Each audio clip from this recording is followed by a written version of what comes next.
بسم اللہ الرحمن الرحیم۔ السلام علیکم دوستو۔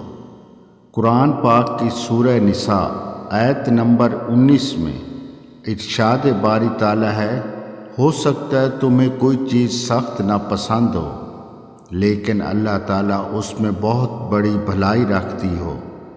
اس آیت کی تفسیر کی نسبت سے آج میں آپ کو ایک واقعہ بیان کرتا ہوں، امید ہے آپ کو پسند آئے گا۔ حضرت صحابی رحمۃ اللہ علیہ فرماتے ہیں، ایک شخص اپنے درینہ دوست سے ملنے کے لیے اس کے گھر جاتا ہے۔ جب وہ گھر پہنچتا ہے اور دروازے پر دستک دیتا ہے تو اندر سے اس کی بیوی پوچھتی ہے، کون ہے؟ کیا کرنے آئے ہو؟ کس سے ملنا ہے؟ اس کی بیوی کا لہجہ بڑا سخت اور بد اخلاقی سے بھرا ہوا تھا۔ اس شخص نے اپنا تعارف کرایا کہ میں آپ کے شوہر کا بھائی ہوں اور دوست ہوں اور اس سے ملنے کے لیے آیا ہوں۔ اس نے کہا وہ گھر پر نہیں ہے، اگر انتظار کرنا ہے تو باہر بیٹھ جاؤ۔ وہ شخص باہر ایک درخت کے سائے میں بیٹھ جاتا ہے اور اپنے دوست کا انتظار کرنے لگتا ہے۔ تھوڑی دیر بعد اس کا دوست اسے سامنے آتا ہوا نظر آتا ہے۔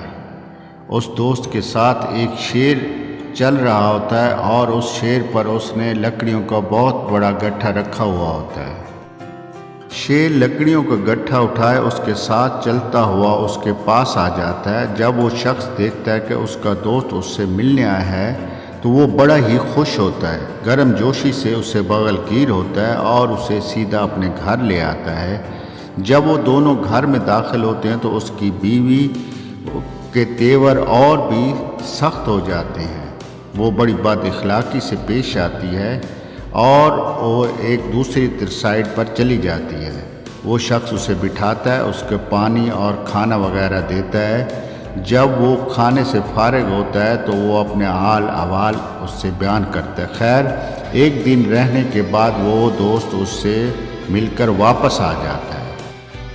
ایک سال بعد وہ دوست دوبارہ اپنے بھائی سے ملنے کے لیے اس کے گھر جاتا ہے اور جا کر دروازے پر دستک دیتا ہے تو اندر سے آواز آتی ہے، کون ہے بھائی؟ اس بار اس بیوی کا لہجہ بڑا ہی نرم اور خوش اخلاقی سے بھرا ہوا تھا۔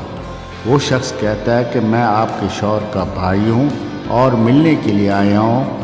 تو وہ کہتی ہے کہ وہ میرا شوہر ابھی کام کے سلسلے میں گھر سے باہر گیا ہوا ہے، جیسے آتا ہے آپ کو مل لے گا، آپ بیٹھے میں آپ کو پانی پلاتی ہوں۔ اس شخص کے لیے اس کی بیوی کا اس بار لہجہ اور اس کا سلوک اسے حیران کر دیتا ہے کہ اس میں یہ کیسی تبدیلی آ گئی ہے کہ وہ پہلے تو بڑی سخت اور بد اخلاق تھی لیکن اب وہ اخلاق سے پیش آ رہی ہے۔ خیر، وہ بیٹھ جاتا ہے اور اپنے دوست کا انتظار کرنے لگتا ہے اور تھوڑی دیر بعد دیکھتا ہے کہ اس کا دوست دور سے لکڑیوں کا ایک گٹھا اپنے سر پر اٹھائے اس کی طرف آ رہا ہوتا ہے۔ وہ دیکھتا ہے کہ اس بار اس کے دوست کے ساتھ اس کا سدایا ہوا شیر نہیں تھا جو اس کی لکڑیاں اٹھا کر آتا تھا۔ اس بار وہ اکیلا ہی لکڑیاں اٹھا کر آ رہا ہے۔ جب وہ دوست اس کے پاس پہنچتا ہے تو اس کو دیکھ کر بڑا خوش ہوتا ہے، اس سے ملتا ہے اور گھر میں دونوں بیٹھ جاتے ہیں اور اس کی بیوی اس کی بڑی خاطر تواضع کرتی ہے، اس کا کھانا وغیرہ پکا کر دیتی ہے۔ جب وہ جانے لگتا ہے تو وہ اپنے دوست سے پوچھتا ہے، میں آپ سے ایک سوال پوچھنا چاہتا ہوں اگر آپ مائنڈ نہ کریں تو۔ وہ دوست کہتا ہے، ضرور پوچھئے، میں مائنڈ بھلا کیوں کروں گا؟ تو وہ دوست کہنے لگتا ہے، جب میں پہلی بار آیا تھا تو آپ کی بیوی کا رویہ میرے ساتھ بڑا ہی سخت تھا۔ وہ میرے ساتھ تو خیر آپ کے ساتھ بھی بڑی بد اخلاقی سے پیش آتی تھی، لیکن اب کی بار ایسا نہیں ہے، آپ کی بیوی کا رویہ بہت ہی خوش دل اور خوش اخلاق ہے، آخر اس کی وجہ کیا ہے؟ تو وہ شخص کہنے لگا کہ جب آپ پہلی بار آئے تھے اور جو بیوی میرے پاس تھی وہ اللہ کو پیاری ہو گئی، اس کے بعد میں نے دوسری شادی کیا، یہ میری دوسری بیوی ہے۔ پہلی بیوی میری بڑی بد اخلاق اور بدتمیز تھی، وہ میرے ساتھ اس کا رویہ بہت ہی سخت ہوتا تھا، میری بڑی توہین کرتی تھی، لیکن میں اس پر صبر کرتا تھا، اسے کچھ نہیں کہتا تھا، اور اسی صبر کے بدلے اللہ تعالیٰ میرے دن کے معاملات بڑے ہی اچھے کر دیتا تھا اور اس میں آسانیاں پیدا کر دیتا تھا۔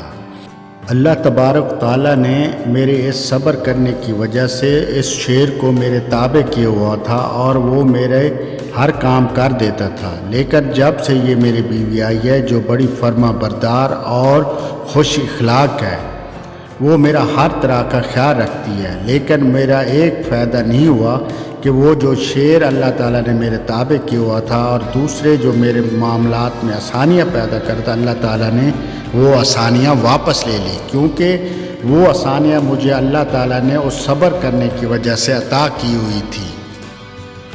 حضرت ذہبی رحمۃ اللہ علیہ اس تفسیر میں آگے لکھتے ہیں کہ بعض اوقات ہمیں اس چیز کا اندازہ نہیں ہوتا، ہمارا جو شریک حیات یا ہمارا ساتھی ہوتا ہے اس کی کچھ خوبیاں جو ہمیں نظر نہیں آتی، لیکن ان خوبیوں کی وجہ سے اللہ تعالیٰ ہمیں اس کا معاملات میں اور کام میں آسانیاں پیدا کر دیتا ہے جو اس شخص یا اس شریک حیات کی مرہون منت ہوتی ہیں۔ اس لیے ہمیں اپنے ساتھیوں کو یا اپنے ارد گرد کے لوگوں کو کبھی بھی کمتر اور حقیر نہیں سمجھنا چاہیے اور ان کی خوبیوں خامیوں پر نظر نہیں رکھنی چاہیے، یہ اللہ پر چھوڑ دینا چاہیے۔ دوستو، اگر آپ کو میری یہ بات اچھی لگی ہو تو اس ویڈیو کو لائک اور شیئر کر دیں۔ آپ کا بھائی اجمل ملک، اللہ حافظ۔